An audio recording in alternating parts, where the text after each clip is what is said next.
ओम सहनाववतु सहनौ भुनक्तु सह वीर्यं करवावहै तेजस्विनावधीतमस्तु मा विद्विषावहै। ओम शान्ति शान्ति शान्तिः। ओम आप्यायन्तु ममाङ्गानि वाक्प्राणश्चक्षुश्रोत्रमथो बलमिन्द्रियाणि च सर्वाणि सर्वं ब्रह्मोपनिषदं माहं ब्रह्म निराकुर्यां मा ब्रह्म निराकरोत् अनिराकरणमस्त्वनिराकरणं मे अस्तु तदात्मनि निरतेय उपनिषत्सु धर्मास्ते मयि सन्तु। ओम शान्ति शान्ति शान्तिः। हरिः ओम श्री गुरुभ्यो नमः। हरिः ओम। सदाशिवसमारम्भां शङ्कराचार्यमध्यमाम् अस्मदाचार्यपर्यन्तां वन्दे गुरुपरम्पराम्। ओम यैर्मे गुरुभिः पूर्वं पदवाक्यप्रमाणतः व्याख्याताः सर्ववेदान्ताः तान्नित्यं प्रणतोऽस्म्यहम्। ओम नमो भगवते प्रजापतये ब्रह्मणे ज्योतिर्विद्याचार्याय संप्रसादाय इंद्राय विनयवते आत्मान्विच्छवे तपस्विने शुद्धकल्मषाय क्षपितदोषाय एकशतम् उषितवते च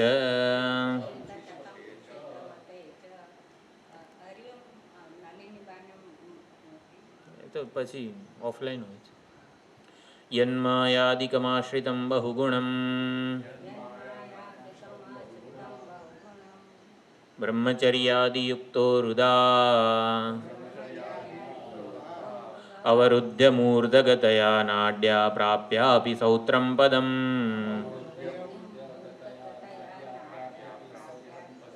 कामं क्रीडति यत्तुरीयममलम् सैकं शताब्दं गुरौ स्थित्वा देवपतिर्बुबोध तदहम् ध्याये नृसिंहाभिधम्।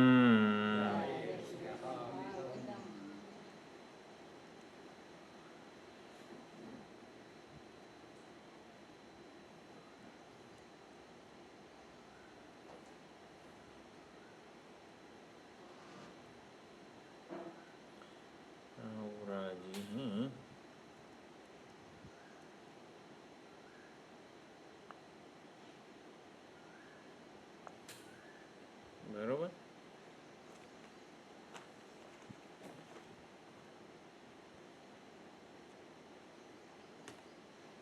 ભાષ્ય કદાચ જોવાનું બાકી છે.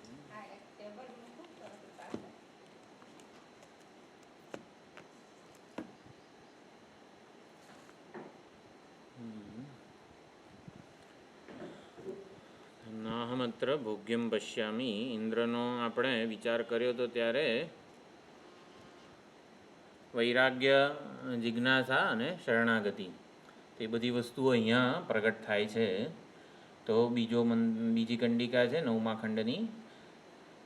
ઇન્દ્રએ વિચાર કર્યો દેવલોકના માર્ગમાં જતા જતા વચ્ચે, એટલે વિચાર કર્યો છે એટલે મનન કર્યું છે. શ્રદ્ધા એમાં મુખ્ય ભાગ ભજવ્યું. એટલે શ્રદ્ધાના બળે ઇન્દ્ર શ્રદ્ધા અને મનનને જ મનુ અને શત્રુપા, એટલે મનન તો થાય એટલે મનુને લીધે સ્વયંભૂ મનુના પુત્રો છે આપણે બધા, એટલે મનન કરી શકવાની આપણામાં સામર્થ્ય છે. અને શત્રુપા એટલે શ્રદ્ધા, એટલે મનન અને શ્રદ્ધા જે છે ને એને મનુષ્યત્વ વગેરે કહેવામાં આવે છે, દેવત્વ મનુષ્યત્વ વગેરે બધું. એટલે મનન કર્યું અને શ્રદ્ધાના બળે આ બેને લીધે ઇન્દ્ર પાછો ફર્યો, કંઈક વિચાર કર્યો ઉપદેશ ઉપર. પોતાની અજ્ઞાન કલ્પિત જે માન્યતાઓ છે એને પડકારી ઉપદેશને, એટલે પ્રજાપતિએ જે ઉપદેશ આપ્યો છે એને ચકાસ્યો, પોતાનામાં ચકાસવાનો પ્રયત્ન કર્યો વગેરે બધું ઘણું વિચાર કર્યો. શ્રદ્ધા એટલે ઉપદેશ કે ઉપદેષ્ટાને નહીં, પરંતુ પોતાની સમજને પડકારવી. એટલે કહે તું બ્રહ્મ છે, પૂર્ણ છે, આનંદ છે વગેરે ઉપદેષ્ટા કહે, આચાર્ય કહે આપણને, ત્યારે ઉપદેશને કે ઉપદેષ્ટાને પડકારીએ નહીં એવું તો કંઈ હોતું હશે એમ. મને આટલું દુઃખ કોઈક અપમાન કરે ને કેટલું આમાં લાગી આવે છે, અને હું પૂર્ણ આનંદ સ્વરૂપ કઈ રીતે હોઉં? એટલે ઉપદેશને પડકાર્યો કહેવાય. એના બદલે ઉપદેશ કે ઉપદેષ્ટાને નહીં, પરંતુ આપણી સમજને, મારી સમજમાં કંઈક ભૂલ છે, કંઈક ખોટ છે, કંઈક મારી સમજ, મારી માન્યતાઓ મને ઠગી રહી છે, મારી માન્યતાઓ મને સત્યનો ઓળખ કરાવવા દેતી નથી. એટલે સત્ય મારી માન્યતાઓ પાછળ ઢંકાયેલું છે. આ બધું શ્રદ્ધા કહેવાય. એટલે શ્રદ્ધા એટલે સામાન્ય તત્વબોધને વિવેક ચૂડામણીમાં એવું કહ્યું, સત્ય બુદ્ધાવધારણા ગુરુ વેદાંત વાક્ય શું. એટલે એટલું જ એનું ડાયમેન્શન નથી. અહીંયા શ્રદ્ધાનું સુંદર ડાયમેન્શન આચાર્યોએ પ્રગટ કરેલું છે. ઉપદેશના બળે આપણે આપણી માન્યતાઓને પડકારીએ. મારી માન્યતાઓ મને ઠગી રહી છે, સત્યના સ્વરૂપને ઢાંકી રહી છે. માન્યતાઓ પાછળ જ સત્યનું સ્વરૂપ રહેલું છે અને આવૃત થયેલું છે. જેવી માન્યતાઓ છોડીશ તરત સત્યનો સાક્ષાત્કાર મને થશે. આવું જે છે ને એને રાઈટ થિંકિંગ, એને શ્રદ્ધા વગેરે કીધેલી છે.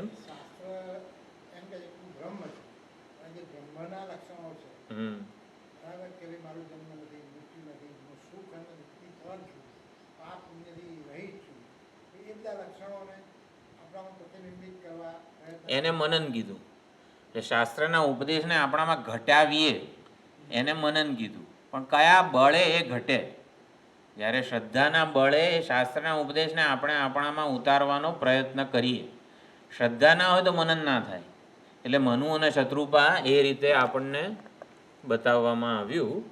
એટલે શાસ્ત્રો ભણીશ ત્યાં સુધી આવી રીતે શાસ્ત્ર મને અનુગૃહિત કરે એવી આપણને શ્રદ્ધા હોય અને એનો કોઈ પ્રમાણ સાથે વિરોધ. એટલે શ્રદ્ધાના બળે જ આપણે પૌનઃ પુણ્યને શ્રવણમ, એટલે વારંવાર શ્રવણ કરવાનું. ઇન્દ્ર પાછો કેમ આવ્યો? શ્રદ્ધાના બળે. શ્રદ્ધાના બળે મનન થયું અને એટલે પાછો આવ્યો કે મારી માન્યતામાં કંઈક સમજમાં ભૂલ છે. એટલે શ્રવણ કરવાનો અવસર એને શ્રદ્ધાને લીધે જ મળ્યો. એટલે એ એક જોયું. રસ્તા દેવલોકમાં જતા રસ્તા વચ્ચે આણે ઇન્દ્રએ મનન વગેરે કર્યું છે. એટલે એને ખબર પડી નાહમત્ર ભોગ્યમ પશ્યામી. ભોગ્યમ શબ્દનો જે અર્થ હોય ને, નાહમત્ર ભોગ્યમ પશ્યામી, એ ઇન્દ્રનું બહુ જ વેદમાં પ્રસિદ્ધ, છાંદોગ્ય ઉપનિષદનું બહુ પ્રસિદ્ધ વાક્ય કહેવાય. નાહમત્ર ભોગ્યમ પશ્યામી. હું આમાં કંઈ, આપણે ભોગ્યમનો જે ભાષ્યકારે અર્થ કર્યો છે આપણે જોઈશું હમણાં, એ યાદ રાખવાનો હોય. એટલે એ આપણે જોઈશું. હું આમાં કોઈ જ મારું કલ્યાણ થાય, હિત થાય ને એવું મારી આ સમજમાં, મારી માન્યતામાં જોતો નથી, એવું એનો અર્થ છે. આપણે ભાષ્યના આધારે જોઈએ. અને બીજું વિદ્યાગ્રહણ આપણે ભાષ્યકારે કીધું ઇન્દ્રન વિરોચનમાં બેમાં જુદી સમજ કેમ જન્મી? કે એમના જે દોષ જે હતા, એકમાં અલ્પ હતા, એકમાં વધારે હતા, એટલા માટે એ પણ થયું. આપણે કાકુ ઉપર વિચાર કરતા હતા. શોક કે ભય વગેરેને કારણે પુરુષના સ્વરમાં એક પ્રકારનું કંપન આવે, એને કાકુ કહેવામાં આવે છે. આપણે કાકુનો અર્થ મને એ વખતે યાદ નહોતું આવતું, પણ પછી આજ સવારે જ યાદ આવ્યું. કોઈને ખબર છે આ કાકુ ક્યાં આપણે ભણેલા છીએ? કીધું ગઈકાલે. તસ્માદ દેશામ તન્ન પ્રિયમ યદેતન મનુષ્યા વિદ્યુઃ. મનુષ્યો બ્રહ્મ વિદ્યા ભણે એ દેવોને પ્રિય નથી, એટલે દેવો વિઘ્નો નાખે છે. આ કાકુ ઉક્તિ છે બ્રહ્મકંડિકા 1.4.10 બૃહદારણ્યક ઉપનિષદ. એ કાકુનો અર્થ આપણે સમજવાનો છે, એ મેં જુદું કરી રાખ્યું છે. ભયાદિ નિમિત્તા ધ્વનૈ વિકૃતિ કાકુ ઉચ્યતે. કાકુ ઉચ્યતે, કાકુ નહીં, કાકુ. એટલે એ આપણે એક જોઈશું. 1 મિનિટ. હા, એટલે ઉપનિષદનો સાંપ્રદાયિક અર્થ જે છે, યએશ અક્ષિણી પુરુષ દૃશ્યતે એશ આત્મેતિ હોવાચ. એટલે જે આંખમાં ચેતન છે ને એ આત્મા છે, એ અપહત પાપમાં છે, વિજરહ વિમૃત્યુ છે, એ આ અમૃત અભય બ્રહ્મ છે, આ સાંપ્રદાયિક અર્થ કહેવાય ઉપનિષદનો.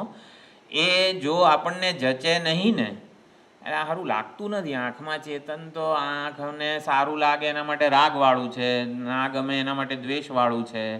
આંખમાં જે ચેતન રહેલું છે, આંખ દ્વારા જોનારો જે છે એ અમૃત અભય બ્રહ્મ લાગે છે આપણને.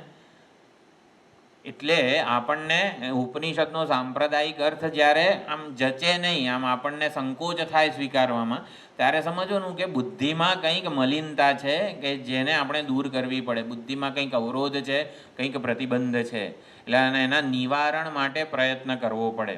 એટલે બુદ્ધિગત દોષથી વિચારો ઉલટી દિશામાં ચાલુ રહે છે, એટલે જે ઘાતક નીવડે છે. એટલે દોષ નિવૃત્તિ થતાં સ્વતઃ સાચી વાતનું ગ્રહણ થાય. એટલે દોષ નિવૃત્તિ થાય તો સ્વતઃ સત્યનું જ્ઞાન થાય ને સત્યને અનુકૂળ એવી યુક્તિઓ પણ આપણને સૂજે. સત્ય ભલે એ સ્વાનુભવ ન બની જાય, પણ સત્યને અનુરૂપ યુક્તિઓ આપણને સૂજે. હા, આ દેહ ન હોવો જોઈએ વગેરે, તો એને અનુકૂળ યુક્તિઓ, એટલે આપણી બુદ્ધિના દોષ મલિનતા વગેરે દૂર થાય તો સત્યનો ભલે તરત સ્વાનુભવ ન પણ થાય, પરંતુ સત્યને અનુરૂપ યુક્તિઓ સૂજે આપણને. એટલે સત્યની દિશામાં આપણે આગળ ને આગળ યુક્તિઓ વડે દોરાઈએ. એટલે ઇન્દ્રએ વિચાર કર્યો, છાયાત્માવાદની પરીક્ષા કરી અને પોતાની સમજથી અસંતુષ્ટ થયો. પોતાની જે સમજ હતી, ના અહમત્ર ભોગ્યમ પશ્યામી, એટલે આ સમજથી હું સંતુષ્ટ નથી, મારું હિત કે કલ્યાણ થવાનું નથી. અને વિરોચનની જેમ બધી કલ્પનાઓ ના કરી એણે. સાત્વિક છે, શ્રદ્ધાળુ છે. બ્રહ્માજીના ઉપદેશનો વિરોચને મનમાન્યો અર્થ ગ્રહણ કર્યો હતો. પોતાની માન્યતા પ્રમાણે અર્થ ગ્રહણ કર્યો હતો. બ્રહ્માજીએ કંઈ આવું ઉપદેશ્યું નહોતું, પરંતુ વિરોચને પોતાનો અર્થ કાઢ્યો છે. એટલે તાત્પર્ય શું છે એવું પૂછવાના બદલે વિરોચને પૂછવું યોગ્ય માન્યું જ નહીં. જય શ્રી કૃષ્ણ એમ કરીને નીકળી ગયો. પરંતુ આ ઇન્દ્ર જે છે એને પૂછવું યોગ્ય માન્યું, એટલે પાછો આવ્યો. એટલે બ્રહ્માજી પૂછે છે કિમિચ્છન પુનરાગમ હૈતી, કેમ પાછો આવ્યો? તુષ્ટ શાંત હૃદય પ્રવ્રજતું હતું, સંતુષ્ટ થઈને જતા રહ્યા હતા તમે બેઉ જણા, તો ક્યાંથી પાછો આવ્યો? એટલે એણે કંઈક પૂછવું યોગ્ય માન્યું, માટે પાછો આવ્યો છે. એ શ્રદ્ધાની વિશેષતા એ છે કે શ્રદ્ધેના વચનો ઉપર ચિંતન કરી શકે, શંકાનું નિવારણ કરી શકે, અને શ્રદ્ધેય જે છે એના સહારે, એના ભરોસે આગળ દોરાય. શ્રદ્ધેના ભરોસે આપણે આગળ દોરાતા હોઈએ છીએ.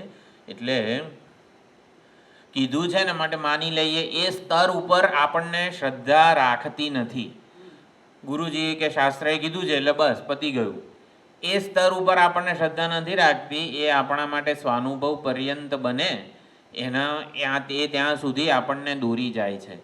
એટલે કોઈક આપણી કલ્પના પણ ન રહે. આ એને યુક્તિપૂર્વક સત્યનો સાક્ષાત્કાર થાય ત્યાં સુધી શ્રદ્ધા આપણને અંતિમ લક્ષ્ય સુધી દોરી જાય છે. કીધું છે માટે માની લઈએ, ત્યાંથી આપણને આગળ દોરે છે શ્રદ્ધા.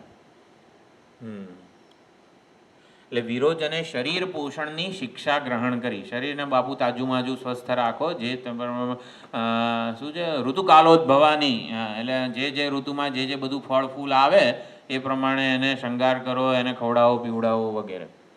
એટલે એવું ન વિચાર્યું કે જે પુષ્ટ થશે એ એક દિવસ પાછું નાશ પામવાનું જ છે, વિકાર પામવાનું જ છે, નબળું પડવાનું જ છે. એટલે નિરર્થક છે દેહને પુષ્ટ કરવું વગેરે. દેહને હું માનીને દેહને પુષ્ટ કરીને આજ સુધીમાં કોઈ સુખી થયો નથી વગેરે વગેરે. આપણે દોષ દર્શન વગેરે જોયું. આત્મજ્ઞાનનું ફળ અભય અમૃત વગેરે જે છે, એટલે એ ખાસ ચેક કરતા રહેવાનું. તટસ્થ લક્ષણ વડે જે સમજ જન્મી છે એમાં સ્વરૂપને લગાડતા રહેવાનું છે. એ શ્રદ્ધાળુ ઇન્દ્રએ એવું વિચાર્યું નહીં કે આ વળી છાયાત્મા કે પ્રજાપતિ આવું કેમ કહે છે, પરંતુ હું ખોટું સમજ્યો છું. સાચી જાણકારી મેળવું, વક્તા અને ગ્રંથ અને ઉપદેશ તો સાચો જ છે, અનુભવ સિદ્ધ છે, માટે જ ઉપદેશ આપેલો છે. માટે મારી માન્યતા કે મારી સમજને છે ને હું પરિષ્કૃત કરું. પરિષ્કૃત કરું એટલે એને જરાક મઠારું, એટલે સાચા સત્ય તરફ લઈ જવું. એ અત્યારે મને વિપરીત જણાઈ રહી છે અને એટલા માટે પરિષ્કૃત કરું, કંઈક નવું અંદર ઉમેરું, એમ એવું એને લાગ્યું. એટલે શ્રદ્ધાળુ જે છે ઇન્દ્ર આવી રીતે આમ આગળ વધે છે. અશ્રદ્ધાળુ હોય ને તો શાસ્ત્રમાં કે આચાર્યમાં કે ઉપદેશમાં ભૂલને શોધે. એટલે અશ્રદ્ધાળુ હોય તો ઉલટી દિશામાં આગળ વધે, પોતાનામાં સુધારો કરવાનું ભૂલી જાય.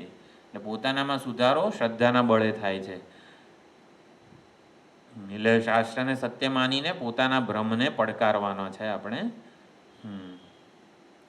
એટલે એક આ છે 10-20 દિવસ માટે. ચલો ને હવે આમ ભલે મને લાગ્યું છે આ સમજ યોગ્ય નથી, પણ જરાક 10-20 દિવસ માટે દેવલોક જઈ આવું, એમાં શું છે? પછી પાછો જઈશ બ્રહ્માજી પાસે. એકવાર ગયો હોત ને દેવલોકમાં તો પતી ગયું, પછી પાછો ના આવત. એટલે એટલે ત્યાં જ 32 વર્ષ આવી રીતે રહે છે. એક આ વસ્તુ છે. આપણે આનું ભાષ્ય જોઈ લઈએ. થોડું કદાચ જોયેલું છે, ખબર નથી મને.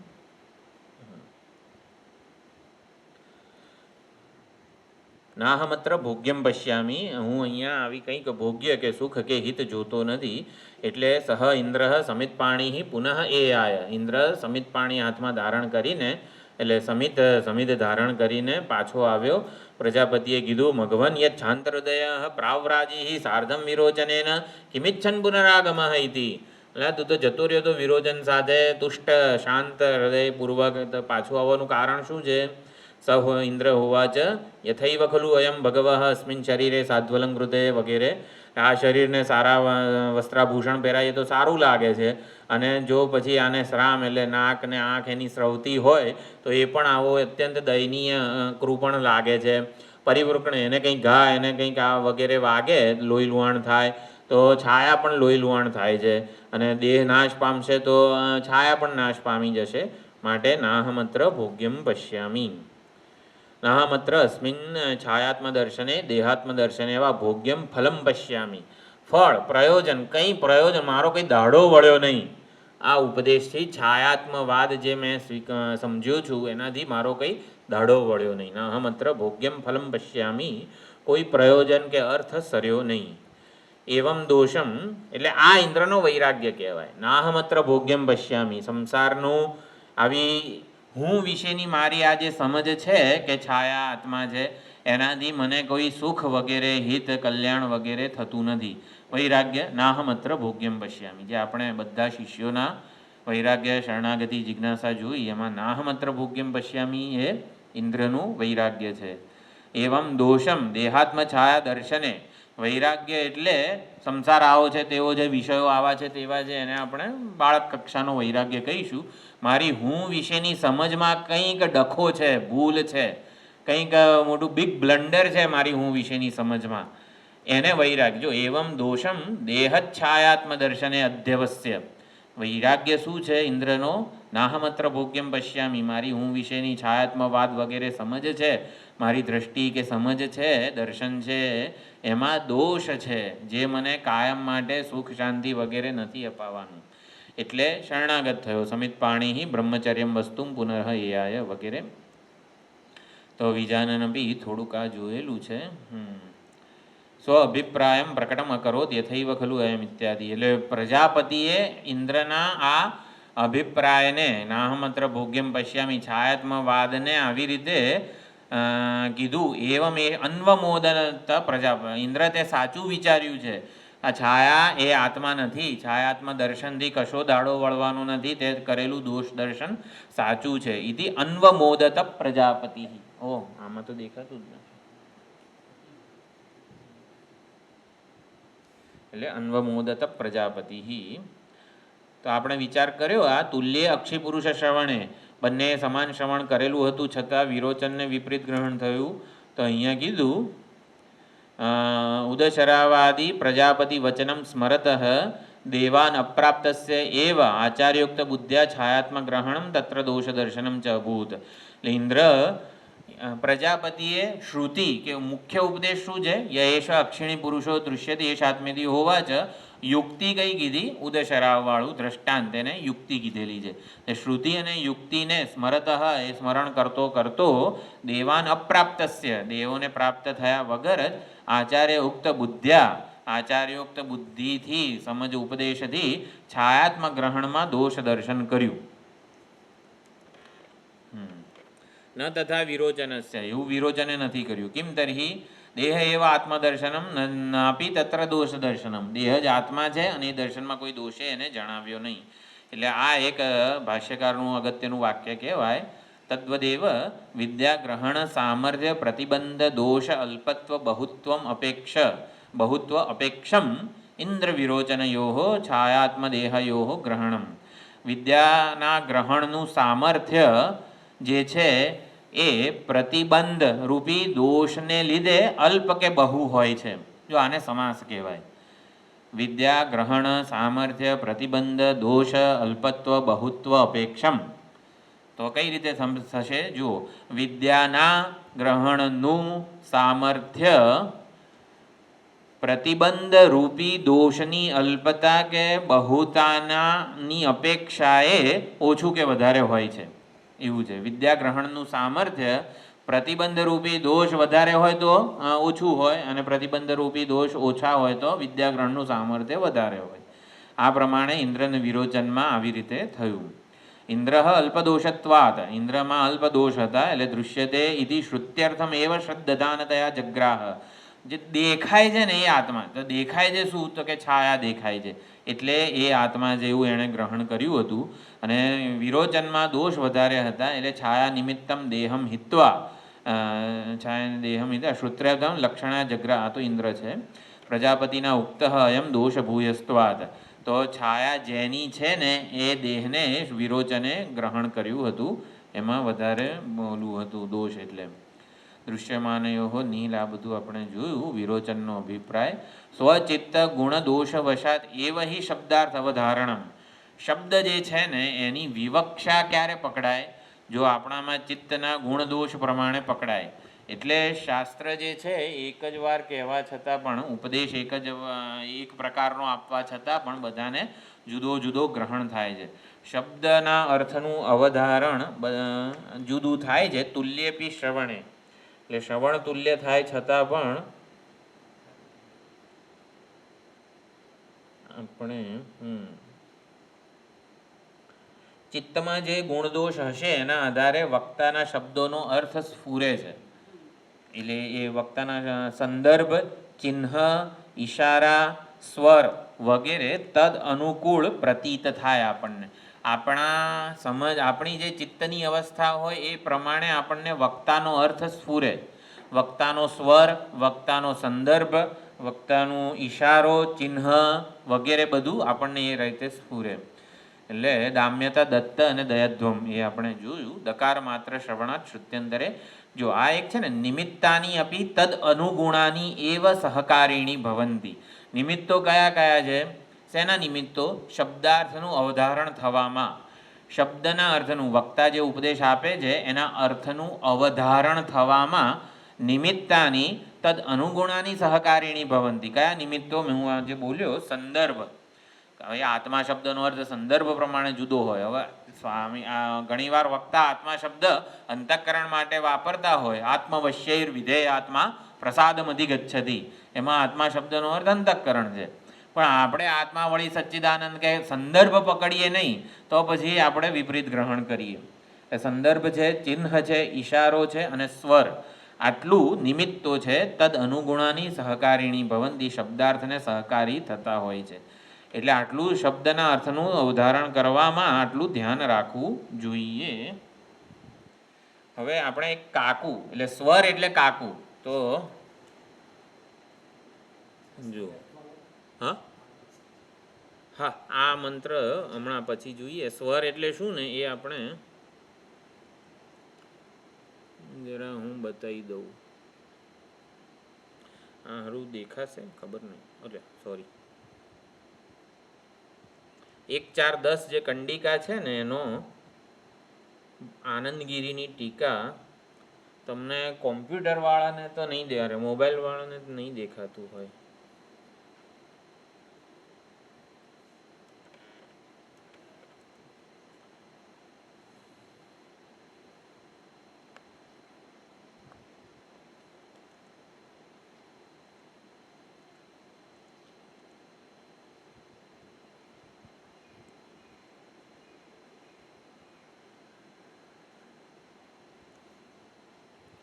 ચાલો હું બોલી જાઉં છું. જુઓ, 1, 4, 10 બૃહદારણ્યની જે કંડિકા છે ને એમાં આ એક લીટી છે, હું ગ્રુપમાં મૂકી દઈશ. નહીં, જતું રહે. તસ્માત મુમુક્ષુ દેવ આરાધન પરઃ શ્રદ્ધા ભક્તિ પરઃ પ્રણેય અપ્રમાદી સ્યાત વિદ્યા પ્રાપ્તિમ પ્રતિ વિદ્યા પ્રતિદિમ પ્રતિ વા વિદ્યામ પ્રતિ ઇતિ વા કાક્વા એતત પ્રદર્શિતમ દેવ અપ્રિય વાક્યેન. ચાલો આપણે 1 મિનિટ એના બદલે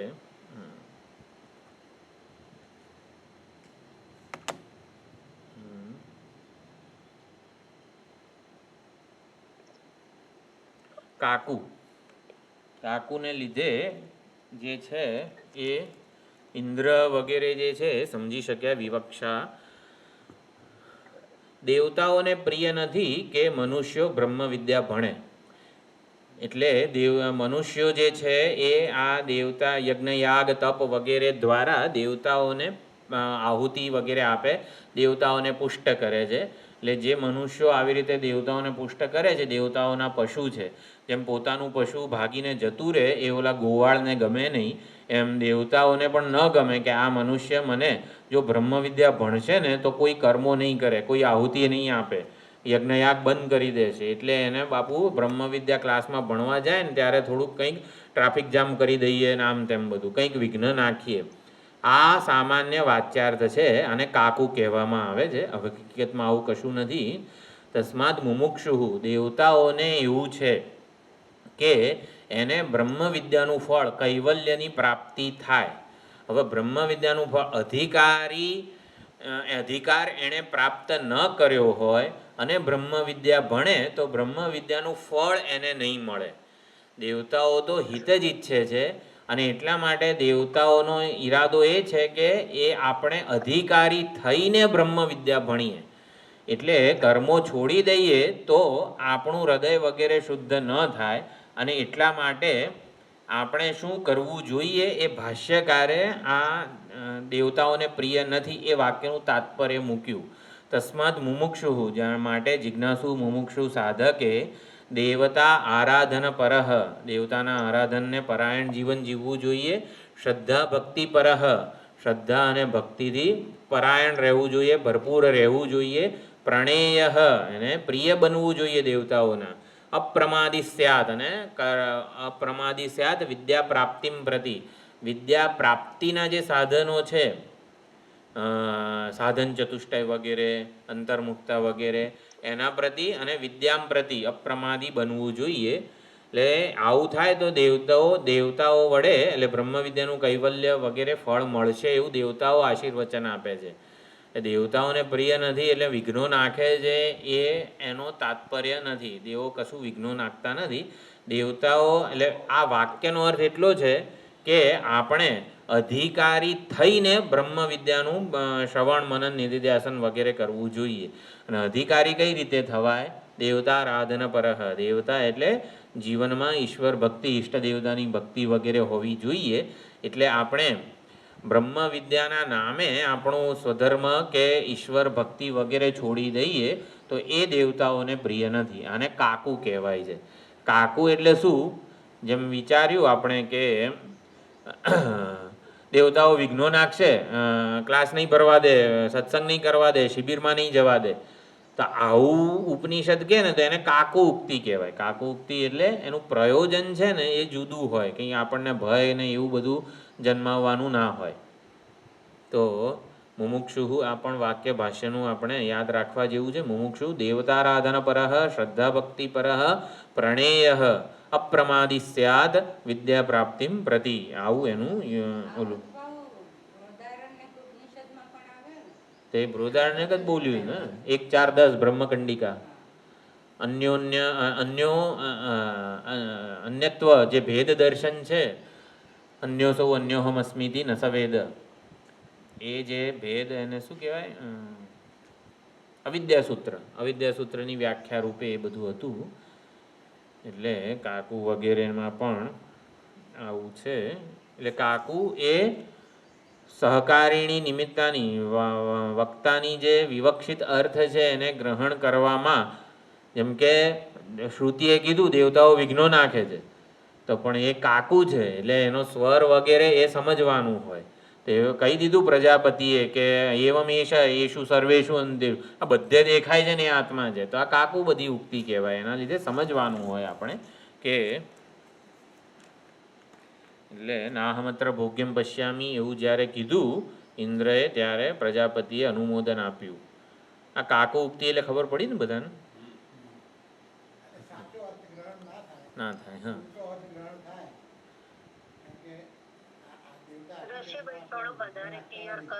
હજી વધારે.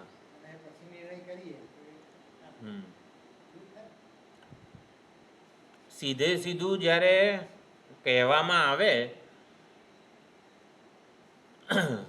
કાકુ ઉક્તિનું છાંદોગ્યમાં પણ ઘણા ઉદાહરણો છે. આ તો બૃહદારણ્યકનું આજ સવારે યાદ આવ્યું મને. દેવતાઓ મુમુક્ષુના માર્ગમાં વિઘ્નો નાખે છે, આવું જ્યારે કહેવામાં આવે ત્યારે દેવતાઓ વિઘ્નો નાખે છે એ પ્રયોજન નથી, પરંતુ એને એ વાક્યને સાંભળીને દેવતા આરાધન પરાયણ થાય. ઈષ્ટ દેવતાની આરાધના આપણા જીવનમાં હોવી જ જોઈએ. અધિકારી બનીને બ્રહ્મ વિદ્યાનું શ્રવણ કરીએ, આ પ્રયોજન છે. તો ઉપનિષદ સીધે સીધું કેમ નથી કહેતું અધિકારી બનો અને બ્રહ્મ વિદ્યાનું શ્રવણ કરો? પણ પછી છે ને ઓલું શું છે, ન 2 વાર ન આપ્યું ને, ન જાતું ન ઓલો બીજા અધ્યાયનો 12મો શ્લોક, નત્વે વાહમ જાતું નાસમ નત્વમ નેમે જનાધિપાહા. એવું ક્યારેય નહોતું જ્યારે આપણે બે નહોતા વગેરે વગેરે. એટલે આપણે પહેલેથી હતા. એટલે જે અર્થ પહોંચાડવો છે ને એ વધારે સારી રીતે પહોંચાડી શકાય. એટલે કાકુ એ વક્તાના પક્ષે એક સ્વતંત્રતા છે, એક સહકારી નિમિત્ત છે વિવક્ષા પહોંચાડવાનું. એ કાકુ એ વક્તાની કાકુ સ્વર એ વક્તાની એક વિભૂતિ કહેવાય. નહીં આપણે ડાયા માણસો નહીં, આપણે વહેલા જે ગમે તે આમ ડાયા માણસો આવું ના કરે. આપણે એવું પહોંચાડવા માગીએ છીએ કે આ ન કરવું જોઈએ, પણ આપણે કઈ રીતે કહીએ એને? સીધે સીધું નાય કહી શકીએ તો કહેવાય ભાઈ ડાયા માણસો આવું ના કરે. વક્તાની આ બધી ઓલી શક્તિ કે આમ વિભૂતિ કહેવાય. કાકુ દ્વારા પહોંચાડવામાં આવે છે અમુક વસ્તુઓ.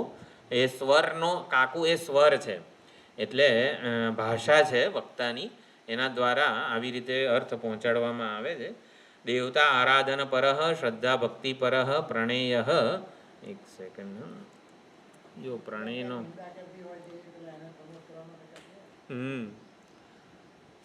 હા તર્હિ મનુષ્યાણ મુમુક્ષુ બ્રહ્મ જ્ઞાનસ્ય અપ્રિયત્વે કિમ સ્યાત.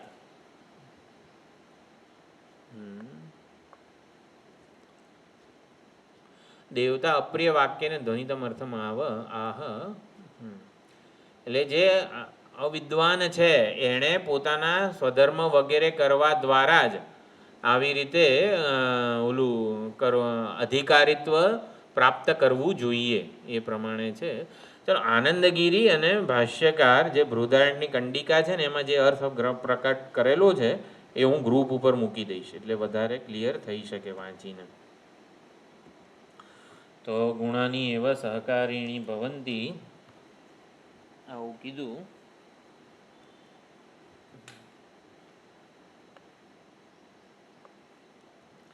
એટલે હવે 9મા ખંડની ત્રીજી કંડિકા છે. 10મું ખંડ કે 9મું? હા.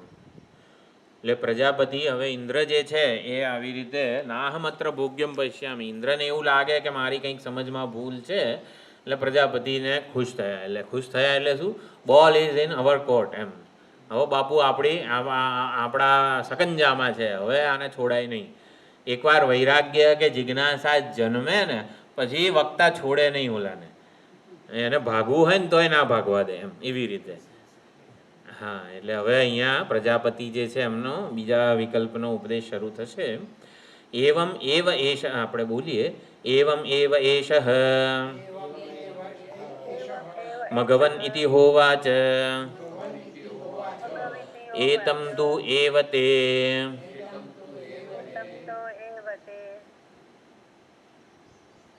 ભૂયઃ અનુવ્યાખ્યાસ્યામિ. આમનું ક્યાંથી થઈ જાય છે ચાલુ? આપણે બંધ કરીએ છીએ.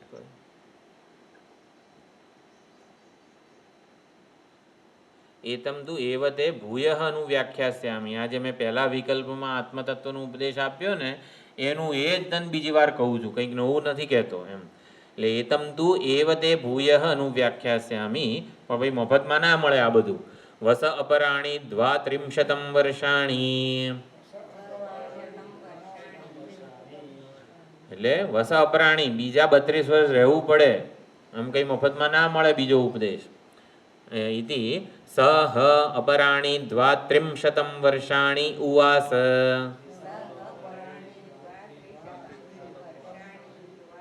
તસ્મૈ ઉવાચ એવમ એવ એષઃ ભગવન ઇન્દ્ર, તે જે કીધું છે નાહમત્ર ભોગ્યમ પશ્યામી એ સાચું જ છે, યોગ્ય છે. એ પ્રજાપતિએ અનુમોદન આપ્યું કે છાયાત્મા વગેરે જે છે ને એ આવી રીતે અમૃતભય બ્રહ્મ નથી, તારી સમજ બરોબર જ છે. એવમ એવ એટલે અનુમોદન આપ્યું.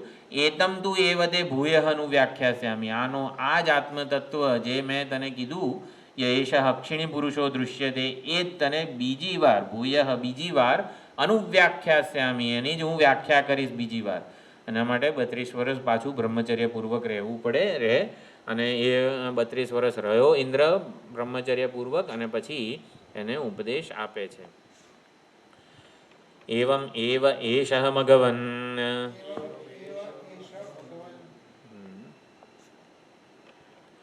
સમ્યક ત્વયા અવગતમ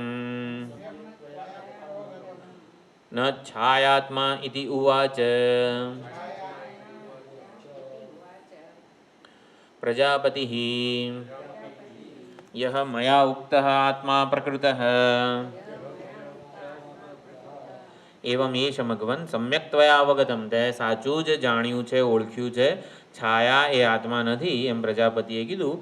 મયા ઉક્તઃ આત્મા પ્રકૃતઃ એતમ એવ આત્માનમ. મેં જે પહેલા વિકલ્પમાં કીધો આત્મા તને એ અક્ષી પુરુષ, એ અક્ષી પુરુષને જ એતમ એવ આત્માનમ તું તે ભૂય પૂર્વમ વ્યાખ્યાતમ અપી અનુવ્યાખ્યાસ્યામી. પહેલાં મેં કીધેલું જ છે, પાછું એનો જ ક્લાસ લઉં છું. ગયા ક્લાસમાં જે કીધું છું ને એનું એ જ ફરીથી કહું છું. એટલે પૂર્વમ વ્યાખ્યાતમ અનુવ્યાખ્યાસ્યામી. જે આત્મતત્વની મેં પહેલાં વ્યાખ્યા કરી હતી એની એ જ તને ફરીથી સમજાવું છું. એની વ્યાખ્યા જુદી રીતે કરીશ, જુદા સંદર્ભથી કરીશ. મેઇન વસ્તુ એ છે કે તટસ્થ લક્ષણ છે ને અનેક હોઈ શકે, સ્વરૂપ લક્ષણ એક જ હોય. દેવદત્ત ભાઈ દેવદત્ત જેવો 5 ફૂટનો જ કે જે હોય એ જ હોય, પણ આના સુધી પહોંચવાના માર્ગ અનેક હોય. ત્રયી સાંખ્યમ યોગ પશુપતિ મતમ વૈષ્ણવમિતિ. પરમાત્માનું સ્વરૂપ લક્ષણ એક જ છે. તમે આ માર્ગે જાઓ, ઓલા માર્ગે જાઓ, આ માર્ગે તટસ્થ લક્ષણ જુદા જુદા હોઈ શકે છે. એટલે એ તમે એ બધું અનુવ્યાખ્યાસ્યામી, માટે એ જ તત્વનું હું ફરીથી અનુવ્યાખ્યાન કરીશ. યસ્માત સકૃત વ્યાખ્યાતમ દોષરહિતાનામ અવધારણ વિષયમ પ્રાપ્તમપી ન અગ્રહીઃ અતઃ કેનચિદ દોષેણ પ્રતિબદ્ધ ગ્રહણ સામર્થ્યઃ ત્વમ અતઃ તત્ક્ષપણાય વસ અપરાણી દ્વાત્રિંશતમ વર્ષાણી ઇતિ ઉક્ત્વા તથા ઉષિતવતે ક્ષપિતદોષાય તસ્મૈ હોવાચ. એટલે ફરીથી વ્યાખ્યાન કરીશ. યસ્માત સકૃત વ્યાખ્યાતમ, સકૃત એટલે એક જ વાર, એક વાર જ વ્યાખ્યા કરવામાં આવે તો દોષરહિતાનામ અવધારણ વિષયમ પ્રાપ્તમપી. તો જે દોષરહિત છે એ લોકોને અવધારણ થઈ જાય છે. અવધારણ પ્રાપ્તમપી એટલે અવધારણ પ્રાપ્ત થઈ જાય એવું હોવા છતાં પણ તે ન અગ્રહીઃ, તે ગ્રહણ નથી કર્યું. માટે કેનચિત દોષેણ પ્રતિબદ્ધ ગ્રહણ સામર્થ્યમ, તારું ઉપદેશના ગ્રહણનું સામર્થ્ય કોઈક દોષથી પ્રતિબદ્ધ થયેલું છે. કેનચિત દોષેણ પ્રતિબદ્ધ ગ્રહણ સામર્થ્યમ, તારું ઉપદેશના ગ્રહણનું ઉપદેશના અર્થના ગ્રહણનું સામર્થ્ય કોઈક દોષને લીધે પ્રતિબદ્ધ છે. તત્ ક્ષપણાય, તે દોષના ક્ષપણ માટે, ક્ષપણ એટલે નિવારણ માટે, વસ અપરાણી, અપરાણી એટલે બીજા, ઓલો તો કે ઓલા રહ્યો તો ખરો 32 વર્ષ, હવે કેટલા વર્ષ રહેવાનું છે, ઉપદેશ આપો ને મને એમ. એવું નથી. તથા બીજા અપરાણી એટલે બીજા 32 વર્ષ રહે તું, વસ એટલે તું નિવાસ કર.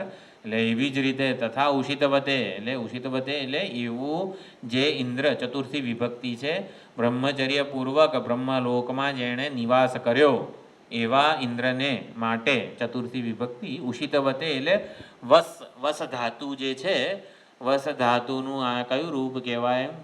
નિવાસ કર્યો એટલે ભૂતકૃદંત કહેવાય. આ ઉષિતવાન વસ ધાતુનું કઈ રીતે બને છે મારે જોવું પડે.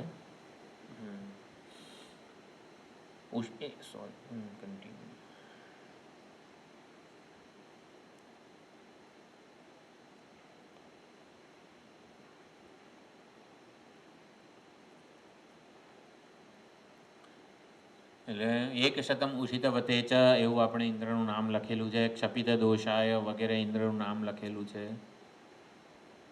એટલે ઇન્દ્રના જે લક્ષણો છે ને બધા આપણા છે, એવી જ રીતે આપણે ભણવાનું.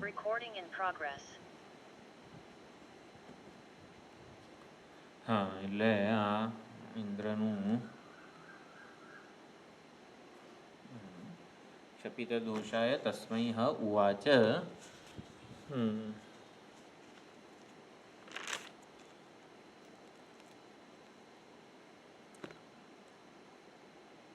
આત્મજ્ઞાનનું ફળ કીધું અમૃત અભય બ્રહ્મ.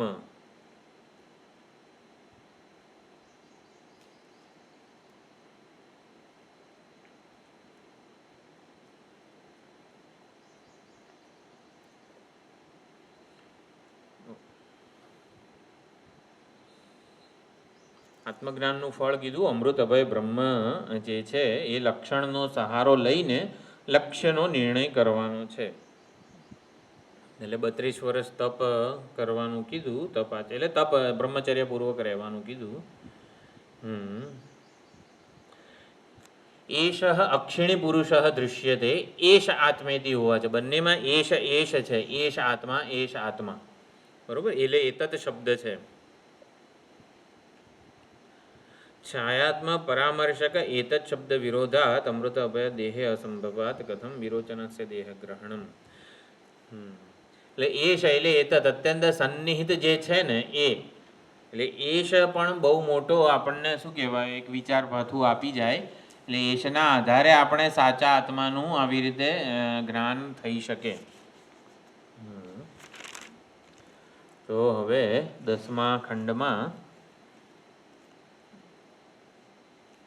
આવીએ છીએ. 10મા ખંડમાં બીજો વિકલ્પ સ્વપ્ન અવસ્થાના આધારે સ્વપ્ન પુરુષનો ઉપદેશ. યહ આત્મા અપહત પાપમાદિ લક્ષણ એષ અક્ષિણી પુરુષ ઇત્યાદિના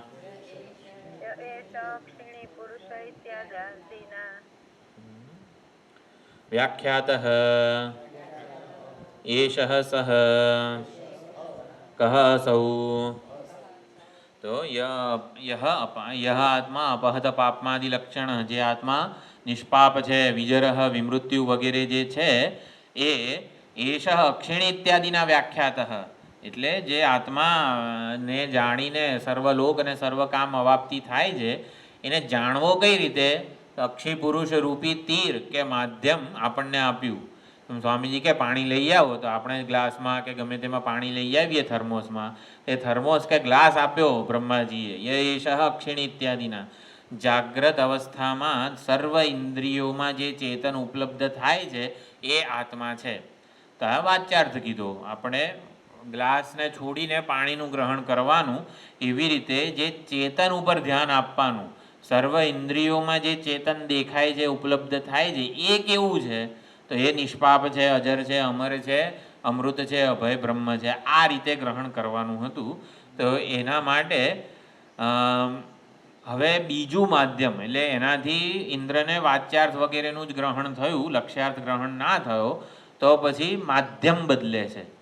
આત્મા તો સ્વરૂપનું એ નિષ્પાપ વગેરે છે એનું એ જ રહે છે, પણ તટસ્થ લક્ષણ બીજું વાપરે છે. દેવદત્તના ઘરે જવું હોય, હવે આપણે આ બાજુથી ગયા અને ના મળ્યું તો પછી ડાબી બાજુથી જા, જમણી બાજુથી જા, આમ આપણે એરિયા ગમે તે એક સ્થળે પહોંચવાના માર્ગ હોય, નારાયણપુરા જવું હોય તો તમે અહીંથી જઈ શકો, આ બાજુથી જઈ શકો, એવી રીતે. તો એ પ્રમાણે બીજું માધ્યમ વગેરે હવે એ ઉપદેશે છે. સ્વપ્ન અવસ્થા, સ્વપ્ન અવસ્થાના આધારે આત્મા કેવો છે એનું હવે ઉપદેશ આપે છે. યહ એષ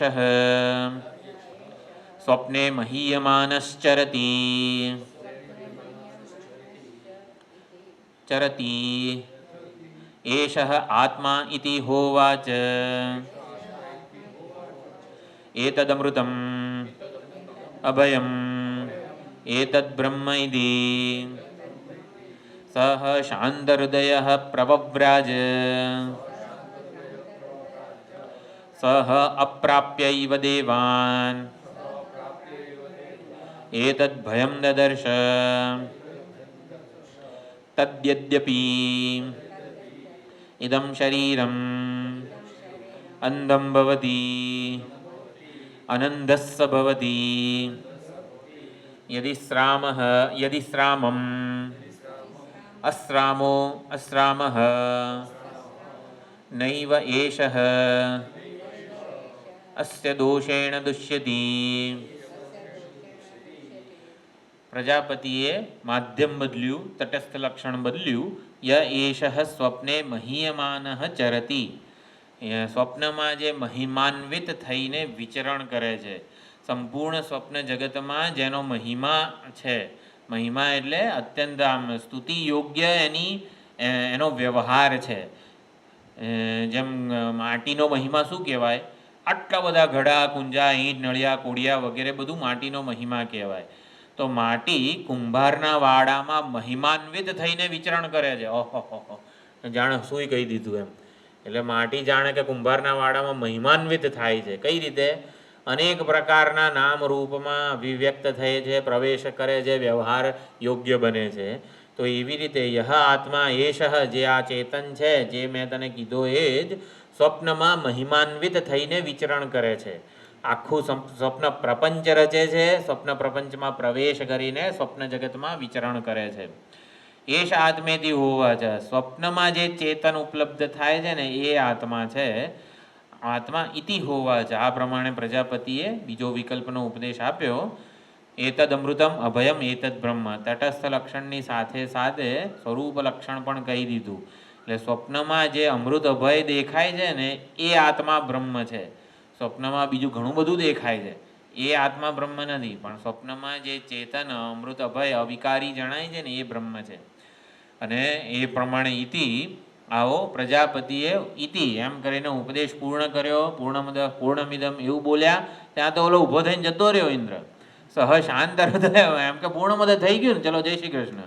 સહ શાંત હૃદય પ્રવવ્રાજ, પ્રજાપતિએ ઉપદેશ આપી દીધો છે. ચલો જતા રસ્તામાં ચાલતા ચાલતા થોડો વિચાર કરીશું. સહ શાંત હૃદય, મને આત્માનું જ્ઞાન વગેરેનો ઉપદેશ મળી ગયો છે. ખજાનાનું એડ્રેસ મળી ગયું છે, હવે ખજાનો મેળવી લઈશું. એટલે એ પ્રમાણે શાંત હૃદય તુષ્ટ હૃદય પ્રવવ્રાજ, એટલે એ નીકળી ગયો બ્રહ્મલોકમાંથી. પણ રસ્તામાં જતા જતા સહ અપ્રાપ્ય એવ દેવાન, દેવલોકમાં પહોંચ્યો નહીં. દેવલોકમાં પહોંચે પહેલાં એતદ ભયમ દદર્શ, આ પ્રમાણે ભય એણે આ પોતાની સમજમાં સ્વપ્ન પુરુષ બ્રહ્મ છે, સ્વપ્નમાં ઉપલબ્ધ ચેતન બ્રહ્મ છે, અમૃત છે, અભય છે, આ જે ઉપદેશ છે ને એમાં ભય જોયો. એતદ ભયમ દદર્શ, ભય જોયો એટલે શું? ના, જુદાઈ નહીં.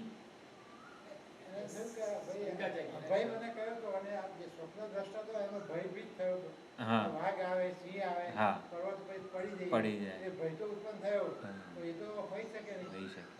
એતદ ભયમ દદર્શ, સ્વપ્ન પુરુષ આત્મા બ્રહ્મ વગેરે છે એને જાણીશું.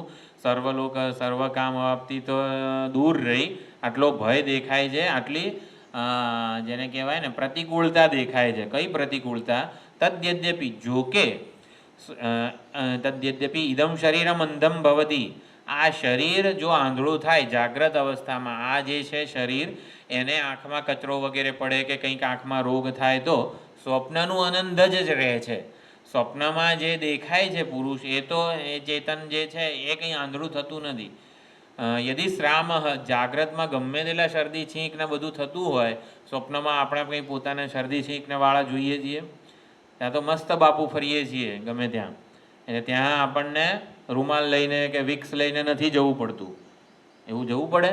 જાગ્રતમાં શરદી થઈ હોય તો સ્વપ્નમાં વિક્સ ને છીંક ઓલું શું કહેવાય ઇન્હેલર વગેરે લઈને જવું પડે ના. એટલે એ કહે છે નૈવ એષ અસ્ય દોષેણ દુષ્યતિ. સ્વપ્ન પુરુષ જાગ્રતના દોષથી દૂષિત થતો નથી. આ વાત સાચી છે, પરંતુ હવે સ્વપ્નમાં બિહામણું સ્વપ્ન આવે તો ડરી જવાય છે ને, એટલે એ બીજી કંડિકામાં છે. એકવાર કંડિકા જોઈ લઈએ. ન વધે ન અસ્ય હન્યતે ન અસ્ય શ્રામ્યેણ શ્રામઃ ઘ્નન્તિ તુ એવ એનમ. તુ એવ એનમ એ પ્રમાણે છે. વિચ્છાદયંતી ઇવ અપ્રિયવેત્તા ઇવ ભવતી રોદિતિ ઇવ નાહમત્ર ભોગ્યમ પશ્યામી. તો સ્વપ્ન પુરુષ જે આત્મા છે એ સમજમાં આ ભય જોયો. એતદ ભયમ દદર્શ. પહેલી કંડિકામાં ભય નહોતો, ભય અહીંયા બતાવે છે. ન અસ્ય દોષેણ દુષ્યતિ. જાગ્રતની કોઈ મર્યાદા, જાગ્રતના પુરુષની કોઈ મર્યાદા સ્વપ્નમાં જણાતી નથી. પરંતુ ન વધે ન અસ્ય અન્યતે. જાગ્રતનો વધ થઈ જાય, જાગ્રતના શરીરનો વધ થઈ જાય તો એ કંઈ આનો વધ થતો નથી, સ્વપ્નના પુરુષનો કંઈ વધ થતો નથી. ન અસ્ય સામ્યેણ શ્રામઃ. જાગ્રતના શરીરનું શ્રામ એટલે ઓલું હા શરદી વગેરે થાય તો ઓલું નથી થતું, એ તો બધું બરોબર. ગ્રંથિ તું એવ એનમ. પરંતુ સ્વપ્નમાં કોઈ લાફો મારે તો દુઃખ થાય છે કે નહીં? એ અમૃતભય બ્રહ્મ ક્યાંથી હોઈ શકે? ગ્રંથિ એટલે આપણને મારી નાખે છે અથવા તો ઓલું આપણને મારે છે અથવા મારી નાખે છે, બેઉ અર્થ કરેલા છે. એવ એનમ વિચ્છાદયંતી ઇવ. વિચ્છાદયંતી એટલે હાથી એના ઉપર ચાલે વગેરે. કોઈક હિંસક પશુનો આપણા પર હુમલો થાય, સ્વપ્નમાં કંઈક બિહામણું સ્વપ્ન આવે તો એવું થાય. અપ્રિય વેદતા ઇવ ભવતી. કોઈક આપણું અપમાન કરે કે આપણું કંઈક નુકસાન થાય તો અપ્રિય વેદતા એટલે અપ્રિયને જાણનારો બને છે. એટલે રોદિતી ઇવ. ક્યારેક તો કોઈક લાફો મારે તો રડવા પણ માંડે છે. એટલે સ્વપ્નમાં જે પુરુષ છે, ચેતન છે, એમાં નાહમત્ર ભોગ્યમ પશ્યામી. સ્વપ્ન પુરુષ જે છે એ સમજમાં મારું મને કોઈ હિત જણાતું નથી. આ પ્રમાણે એણે નાહમત્ર ભોગ્યમ પશ્યામી એવું એ વિચાર્યું. એટલે ભાષ્યમાં યહ સ્વપ્ને મહીયમાનઃ સ્ત્ર્યાદિભિઃ પૂજ્યમાનઃ ચરતી અનેકવિધાન સ્વપ્નભોગાન અનુભવતી. સ્વપ્નમાં મહિમાન્વિત થાય છે એટલે જે બધા ઘર સંપત્તિ વગેરે બધું જે છે એનાથી એને માણતો હોય છે. જાગ્રત અવસ્થામાં ભલે સાયકલ ચલાવતો હોય પણ સ્વપ્નમાં મોટી ઓડી ને એવા બધી કાર ચલાવતો હોય, એટલે જાણે કે મહિમાન્વિત થાય છે. આવી રીતે મહિમા જાણે કે સ્વપ્નના ભોગોને અનુભવે છે, એ એનો મહિમા છે. એ જ આત્મેથી હોવા છે એટલે બધું સમાન જ છે. આવું કીધું એટલે ઇન્દ્ર શાંત હૃદય પ્રવવ્રાજ. શાંત હૃદય થઈને એણે પ્રયાણ કર્યું દેવલોક તરફ. અપ્રાપ્ય ઇવ દેવાન. દેવલોકને પ્રાપ્ત થયા પહેલાં જ આ ભય એણે જોયો. કયો ભય જોયો? શરીરમ યદ્યપિ અંધમ ભવતી. આ શરીરમાં જે આંખમાં કંઈક આમ તેમ થાય તો સ્વપ્નાત્મા કંઈ અંધ થતો નથી, એ તો આનંદ જ રહે છે. અને એવી રીતે આ બધું દેહના દોષોથી દૂષિત થતો નથી. બીજી કંડિકાનું ભાષ્ય પણ સેમ જ છે. 2, 3, 4 કંડિકાઓ સાથે જ આપી દીધી છે. ચાલો આપણે એનો અર્થ કંડિકાઓ જ એકવાર બોલી લઈએ. સહ સમિત્પાણિઃ પુનઃ એયાય તમ્હ પ્રજાપતિઃ ઉવાચ મઘવન યચ્છાંદહૃદયઃ પ્રાવ્રાજીઃ કિમિચ્છન પુનરાગમઃ ઇતિ સહોવાચ તદ્યદ્યપિ ઇદં ભગવઃ શરીરમ મંદં ભવતિ અનંદસ્સ ભવતિ યદિ શ્રામમ અશ્રામઃ નૈવ એષઃ અસ્ય દોષેણ દુષ્યતિ. બધું સેમ જ આખું પાછું બોલી જાય છે. સમિત પાણી હાથમાં સમિધા ધારણ કરીને ફરીથી પ્રજાપતિ પાસે આવે છે. પ્રજાપતિ પૂછે છે, તુષ્ટ હૃદય થઈને તમે તો જતા રહ્યા હતા, કઈ રીતે કેમનું પાછું આવવાનું થયું, કઈ વસ્તુ રહી ગઈ છે લેવા આવ્યા છો વગેરે. કિમિચ્છન પુનરાગમઃ, તો એ પ્રમાણે એ જે દોષો એણે જોયા ફરીથી ઇન્દ્રએ પ્રજાપતિને કીધા. ન વધે ન હશે, બધું એક જ છે. તો અહીંયા આપણે પશ્યામી પછી એવમ એવ એષઃ મઘવન ઇતિ હોવાચ. હા મઘવન, તારું દોષ દર્શન સાચું જ છે. એતમ તુ એવ તે ભૂયઃ અનુવ્યાખ્યાસ્યામી. આ સ્વપ્ન પુરુષની જ હું તને ફરીથી વ્યાખ્યાન કરીશ. વસવ પ્રાણી 32 વર્ષાણી. બરાબર 32 વર્ષ રહે. 32 વર્ષ એણે બ્રહ્મચર્યપૂર્વક નિવાસ કર્યો. આપણે થોડુંક હા એક વાક્ય માટે બાપુ 32 વર્ષ હે 32 ગુણ્યા 12,000 વર્ષ એક વાક્ય માટે.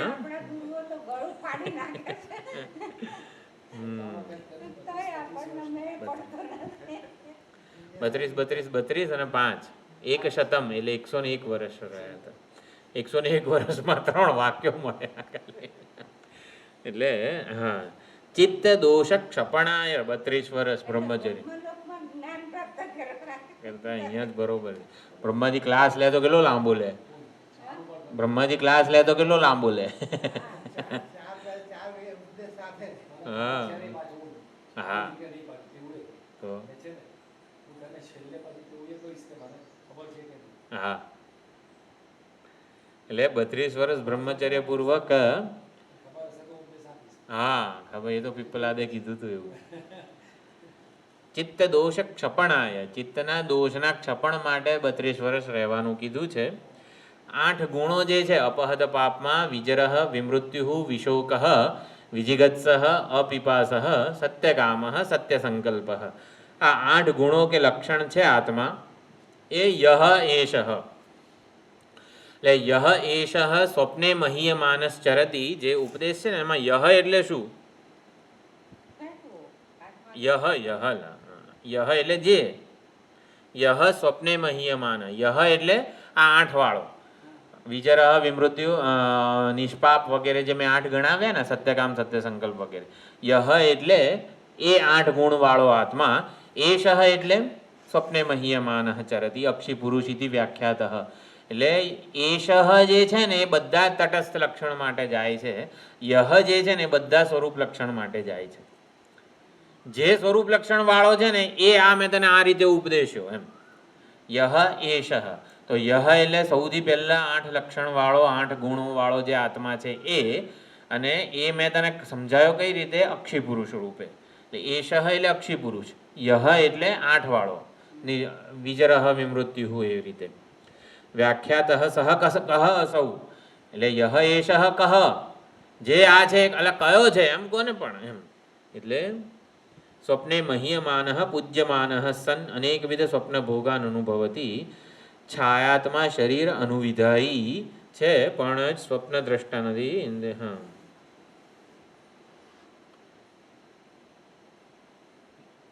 ચરતી એટલે ગત્યર્થક છે, જ્ઞાનાર્થક ધાતુ છે. એટલે સ્વપ્નાત્મા એટલે સ્વપ્ન દ્રષ્ટા એવું સમજવાનું છે. એમાં પણ દોષનું દર્શન કર્યું. અન્વય વ્યતિરેક. અહીંયા અન્વય વ્યતિરેક છે. સ્વપ્ન દ્રષ્ટાને સ્થૂળ શરીરનું અભિમાન નથી. સ્થૂળ શરીરની જે મર્યાદા વગેરે જે છે એનું સ્વપ્ન દ્રષ્ટાને કંઈ નાહવા નીચોવાનો સંબંધ નથી. એટલે દેહના ગુણ કે દોષથી એ લિપ્ત થતો નથી સ્વપ્નનો. અને સ્વપ્નમાં આવી રીતે સ્થૂળ દેહ નથી છતાં આત્મા છે. સ્વપ્ન સ્થૂળ દેહમાંથી ઓલું તાદાત્મ્ય અભિમાન નિવૃત્ત કરવા માટે સ્વપ્નનો ઉપદેશ આપ્યો. શું કરવા? સ્વપ્ન રૂપી તટસ્થ લક્ષણ કીધું. જેથી સ્વપ્નમાં આત્મા છે, ચેતન છે, પણ સ્થૂળ દેહ નથી. એવો વિવેક સ્પષ્ટ થઈ જાય. એટલે આ સ્થૂળ દેહ તો અનાત્મા જ છે એ પ્રમાણે થયું. એટલે સ્વપ્ન દ્રષ્ટાને સ્થૂળ દેહનું અભિમાન નથી અને આવી રીતે અન્વય વ્યતિરેક થઈ જઈ શકે છે. ના હોય. હા, નથી. હા, એ સમજાવવા માટે સ્વપ્નની અવસ્થાનો તીર તરીકે, તટસ્થ લક્ષણ તરીકે ઉપદેશ કરેલો છે. અક્ષી પુરુષ કે વિશ્વ જે છે ને એ તટસ્થ લક્ષણ છે. એવી રીતે સ્વપ્ન પુરુષ તૈજસ છે ને એ પણ વાચ્યાર્થ છે, તટસ્થ લક્ષણ જ છે. તટસ્થ લક્ષણ એટલે તીર દ્વારા નિર્દેશ થઈ શકે. સ્વપ્નમાં જે પુરુષ કે તૈજસ તે ચેતન દેખાય છે એ વાચ્યાર્થ છે. લક્ષ્યાર્થ શું છે? સાક્ષી ચૈતન્ય, દ્રષ્ટા. એટલે જાગ્રતનું શરીર પાંચ ભૌતિક હોય છે. સ્વપ્નનું જે છે એ વૃત્તિમય કે વાસનામય શરીર હોય છે. સ્વપ્નમાં શરીર હોય પણ વાસનામય હોય છે. એ તૈજસનો જે મહિમા જે છે, આપણે સ્વપ્ન અવસ્થાની વ્યાખ્યા તત્વબોધમાં વગેરે જે સાંભળી હોય, જાગ્રત અવસ્થામાં જે કંઈ પણ જોયેલું છે, સાંભળેલું છે, તજ્જનિત વાસનયા, એનાથી વાસનાને લીધે નિદ્રા સમયે યહ પ્રપંચ પ્રતીયતે, નિદ્રા સમયે જે પ્રપંચ પ્રતીત થાય છે તે સ્વપ્ન અવસ્થા છે. એ સૂક્ષ્મ શરીર અભિમાની આત્મા તૈજસ જે છે કહેવાય છે, એ સંકલ્પ માત્રથી વાસનામય પ્રપંચનું સર્જન કરે છે. એ સ્વપ્ન પુરુષનો મહિમા છે. સંકલ્પ દ્વારા સમગ્ર સ્વપ્ન પ્રપંચની સૃષ્ટિ કરે છે. ચરતી અનુભવતી, મહીયમાન ચરતી, ચરતીનો અર્થ કર્યો ભાષ્યકારે અનુભવતી, અનેકવિધ ભોગોનો એ અનુભવ કરે છે, વિચરણ પણ કરે છે, અનુભવ કરે છે બધું. એટલે તૈજસ અમૃત અભય બ્રહ્મ છે. એશ આત્મેથી હોવા છે એતદ અમૃતમ અભયમ એતદ બ્રહ્મ. તૈજસ કેવી રીતે અમૃત અભય બ્રહ્મ હોઈ શકે? તો તૈજસમાં જે ઉપાધિ અંશ છે, ઉપાધિ અંશ શું છે? વૃત્તિ શું છે? સ્વાપ્નિક શરીર વગેરે જે એની ઉપાધિ જે છે એના આધારે જ એને ઉપદેશ આપ્યો ને, તો એ વિવક્ષિત નથી. સ્વરૂપ કે તાત્વિક અંશ જે છે તૈજસનું એ વિવક્ષિત છે. તૈજસમાં બે અંશ છે. આત્મતત્વ જે ચૈતન્ય છે એ પણ અંદર છે, અને સ્વપ્નવૃત્તિ, સ્વપ્નવૃત્તિ જે છે મન એની ઉપાધિ છે. સ્વપ્નવૃત્તિ અથવા તો મન એની ઉપાધિ છે. તો એ વિવક્ષિત નથી. વાસના જે છે બધી એ વિવક્ષિત નથી. એટલે પ્રજાપતિ અવસ્થા કે શરીરને માધ્યમ બનાવીને ઉપદેશ આપી રહ્યા છે, ચૈતન્યનો નિર્દેશ કરી રહ્યા છે. એટલે અવસ્થા કે શરીરને છોડી દેવાનું છે. જેમ પાણી લાવ એવું કહે તો ગ્લાસને છોડી દેવાનો છે, પાણી પીવાનું છે. એવી રીતે જે માધ્યમ કે શરીર છે એને છોડીને ચૈતન્યને ગ્રહણ કરવાનું છે. હા, શરીરને છોડી નહીં દઈએ કે પકડી રાખીશું ને તો સોપાધિક રૂપ જ જણાશે, વાચ્યાર્થ જ જણાશે. તૈજસ જે છે ને એ સીધે સીધો જણાય એમ. એટલે સાક્ષીનું ગ્રહણ નહીં થાય પછી.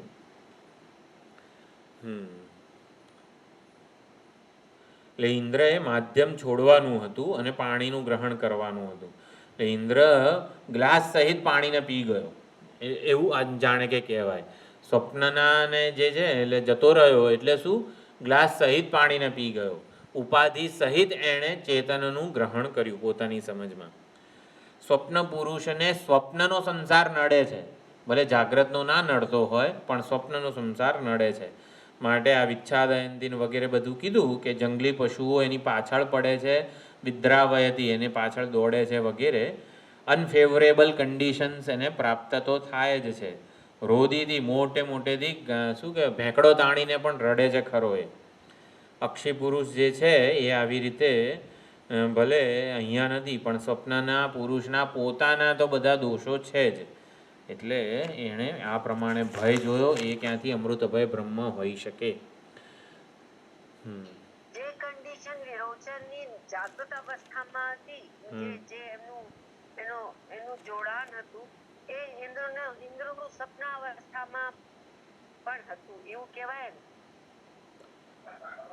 ના, ઇન્દ્ર સ્વપ્ન અવસ્થાને સ્વપ્નને સાચું પેલું સાચું માને છે ને, સ્વાપ્નિક શરીરને. હા, તૈજસને એટલે સ્વપ્ન પુરુષને એ વાચ્યાર્થને જ માને છે. હા, વાચ્યાર્થને માને છે એટલે ચૈતન્યને અલગ નથી કરતો. ચૈતન્ય ઉપાધિ સહિતના ચૈતન્યને માને છે, જ્યારે વિરોચન તો માત્ર ઉપાધિને જ આત્મા માને છે. ઓકે, હા, ઠીક છે. એટલે વિરોચને તો માત્ર અનાત્મા એવી દેહ ઉપાધિનું ગ્રહણ કર્યું ચેતન રૂપે, જ્યારે આણે ઉપાધિ સહિતના ચેતનને, ઠીક છે. એટલે વિરોચને તો પાણીને જવા દીધું, ખાલી ગ્લાસ ગ્રહણ કર્યો, જ્યારે ઇન્દ્રએ ઓકે. પાણી અને ગ્લાસ બંને ગ્રહણ પાણી કરેલા છે. હમ ઓકે. સરસ. હા, એટલે સ્વાપ્નિક જે આખું સાભાસ શરીર, ઇન્દ્રએ સાભાસ સ્વાપ્નિક શરીરને આત્મા માન્યો. તૈજસ એટલે ઉપાધિ સહિતનું ચૈતન્ય, ઉપાધિ વિશિષ્ટ ચૈતન્ય.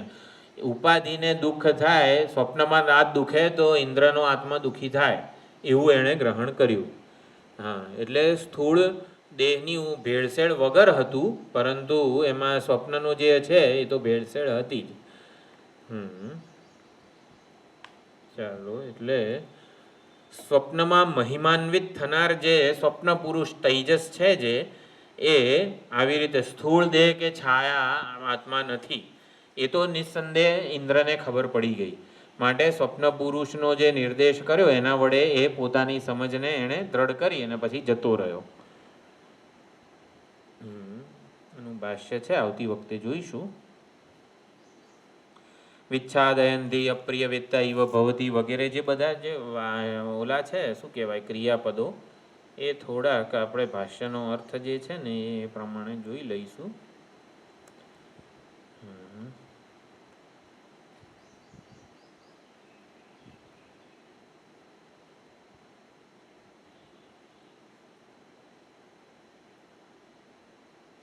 વિચ્છાદયંતી અપ્રિય વેત્તા ઇવ ભવતી વગેરે બધા કેટલા છે? ભાષ્ય વધારે છે, ભાષ્ય લાંબુ છે, છોડો, આપણે પછી જોઈશું. ઘણું લાંબુ છે, 4 પાના છે, આવતી વખતે જોઈ લઈએ ભાષ્ય. હા, ગુરુવારે 1 મિનિટ કહું પછી, તો આપણે આવતી વખતે જોઈ લઈશું.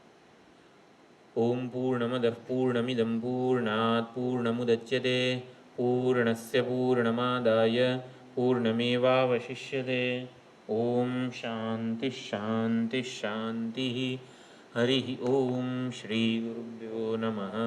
હરિ ઓમ.